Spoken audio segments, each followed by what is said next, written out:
What's up, Halo fans? I'm Ryan McCaffrey with IGN, and I am back at 343 Industries in lovely Kirkland, Washington, and I'm back with Kynan Pearson, the lead multiplayer level designer on Halo 4. Hi, Kynan. How's it going? It's good to see you. We're back. We did these map tours with you for all 10 of the core Halo 4 multiplayer maps. We have returned to check out the Crimson DLC map pack, the first map pack for Halo 4, which is releasing very, very soon. If you've either got the map pass, the limited edition of the game, or 800 Microsoft points burning a hole in your pocket. And so which of the three maps in the map pack are we taking a look at here? Right now we're looking at Wreckage. I'm already damned impressed with the scenery here. Obviously, the name sort of says it all. What has wrecked? This is a very large vessel. Yeah, so this is one of the line installations. You've got some Forerunner artillery that will fire up and take things down. And so this is kind of like just the crashed ships and debris on the ground that have been taken down by the defenses. So it's a different style map than I think that we've previously seen in Halo 4, and it's kind of new for Halo. We're taking a lot of risks with doing the wreckage and debris and everything kind of around. It gives you a lot of nooks and crannies to hide in and a lot of little interesting avenues to have, slightly different engagements than you would normally have, just because of the amount of kind of rebar and stuff popping up and just all the... Noticing some awesome detail here, like the dust blowing through the air, the golden sunlight God ray action. And I'm liking this. This is a cool mix. There's sort of a mix of UNSC and Covenant architecture, because everybody's been wrecked on this spot. Yeah, which is definitely cool, seeing kind of everything just strewn together. So this is the third of our three maps. Be sure to check out the other two on IGN if you haven't already.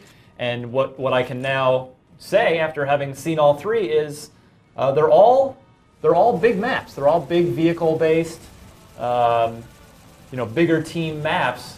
Did you guys feel like there was a little bit of a hole there that you wanted to fill, or are you guys just love the big team stuff, or kind of what's the reason behind going with all three maps in the pack being a bigger maps?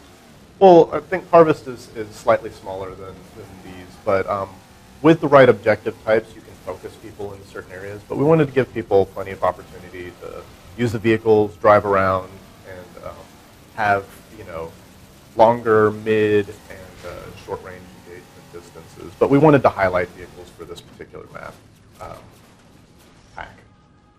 And as we're seeing right now, this will challenge your Warthog driving skills, it looks like. Yeah, we definitely took some risks with this, and it's an advanced map in a lot of regards, in terms of there's plenty of moments where there's you're going to need to turn fast and do a lot of stuff in vehicles to avoid running into things. And there's multiple areas that are harder for vehicles to reach, but also there's plenty of long driving routes and stuff that you can see, some clearings that open up for some really intense vehicle driving moments.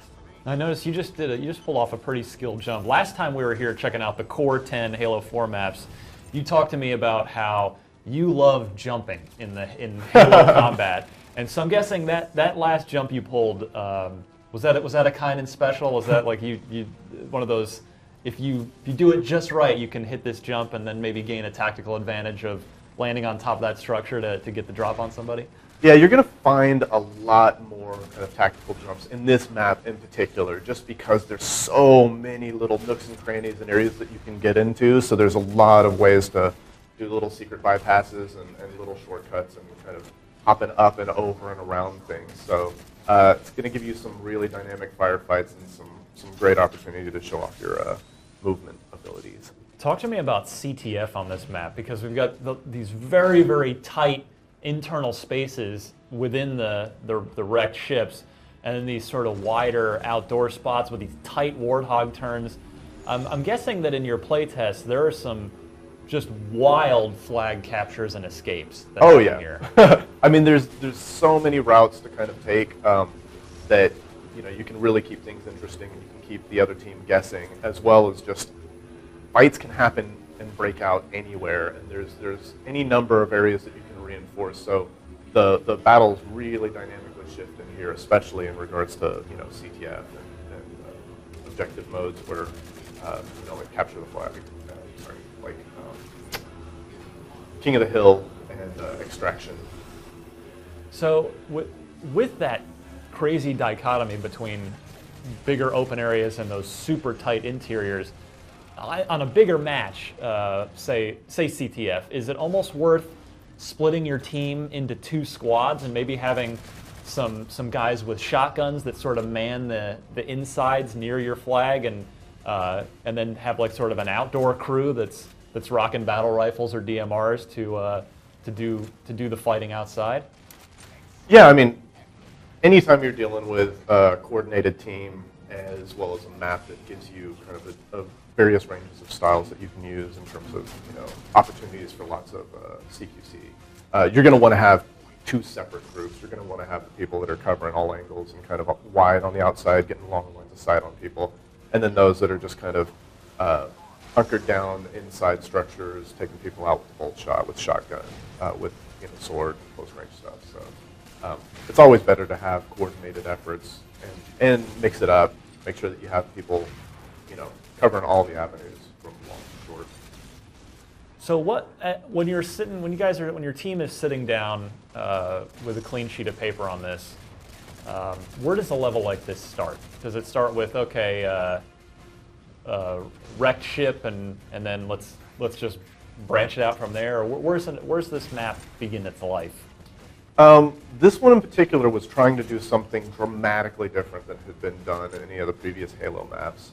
So there's a lot of things that you just won't see. Like the lower ground on this side is in complete opposition to the backside, which has the kind of dominant high ground perch point. There's plenty of stuff giving you coverage from that location, just in terms of the big central structure that's there.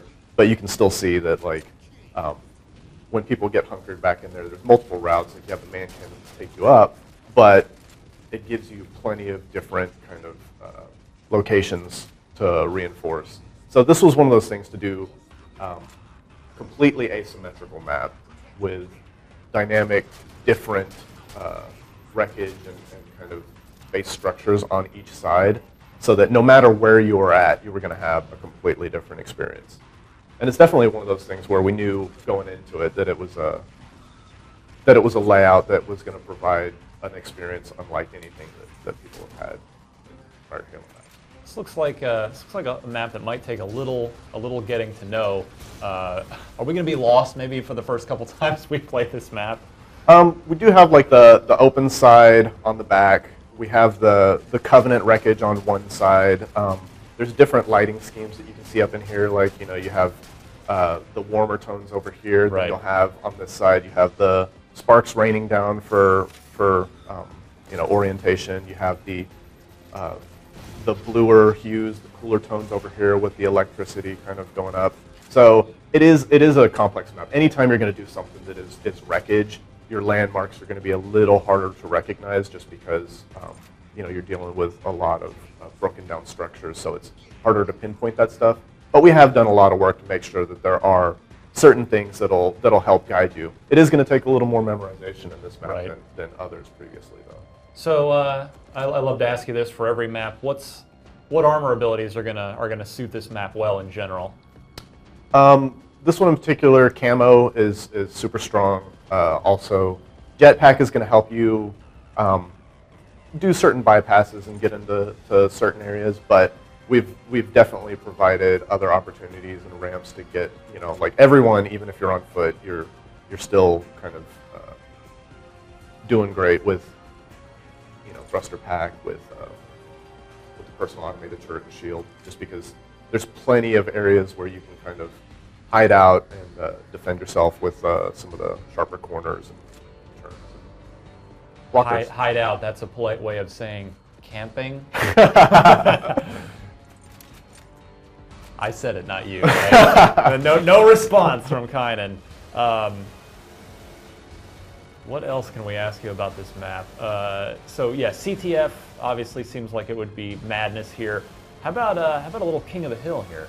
Yeah, King of the Hill is awesome because it rallies people into specific areas, but you know, there's all of the areas are so different that every time, even if a hill returns into the same area, there's hundreds of different tactics you can use. So there's a lot of advanced things that you can do and a lot of ways that you can change it up to keep other players guessing and use different strategies.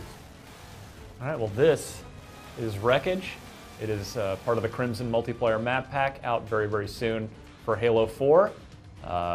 We've been taking tours of all of them, so if you've missed Harvest or Shatter, the other two maps in this pack, be sure to check out our videos on IGN right now. And for all things Halo 4, you know where to be, IGN. Kynan, thanks very much. Thank you.